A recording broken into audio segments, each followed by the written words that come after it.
Jay, what exactly is the deadline For, raising the debt ceiling for default?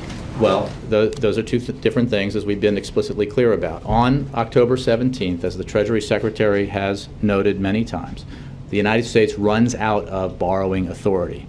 And beyond that point, we only have cash on hand available to pay our bills. The Treasury Secretary has testified to this on Capitol Hill and is obviously far more an expert than I.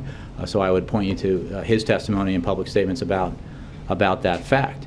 But as everyone knows, in order to meet all of our obligations as a country, the United States needs borrowing authority in order to make sure that all of our bills are paid. All of the obligations that Congress has made, all of the bills that Congress has incurred will come due. And if we can only pay those bills with cash on hand, that is a problem, and that is what...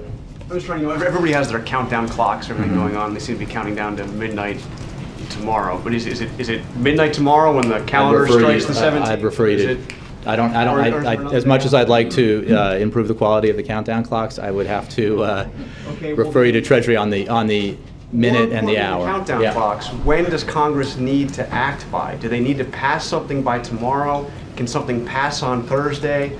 Will the sky fall if it doesn't pass on Friday? When is the deadline that they have got to produce something? Well, is it tomorrow? John, the deadline for avoiding uncertainty has passed. The deadline for not shutting the government down has long since passed. So Congress has already failed to act in a timely fashion.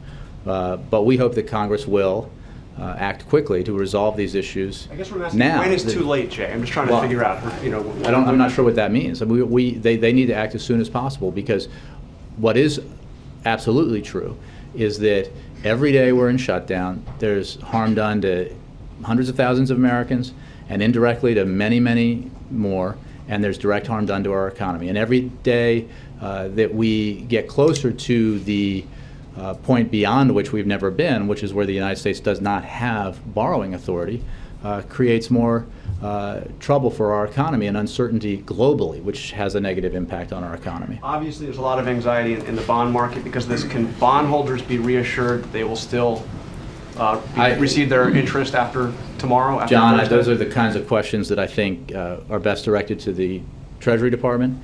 What is unquestionably the case is that when people talk about prioritization, they are talking about default by another name.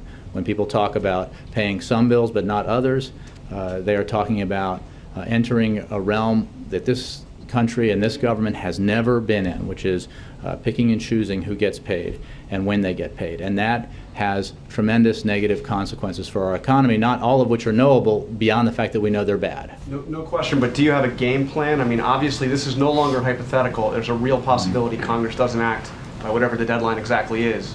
Do you have a game plan of what to do? Well, this is obviously something that the Treasury Department would have jurisdiction over, so I would refer you to Treasury.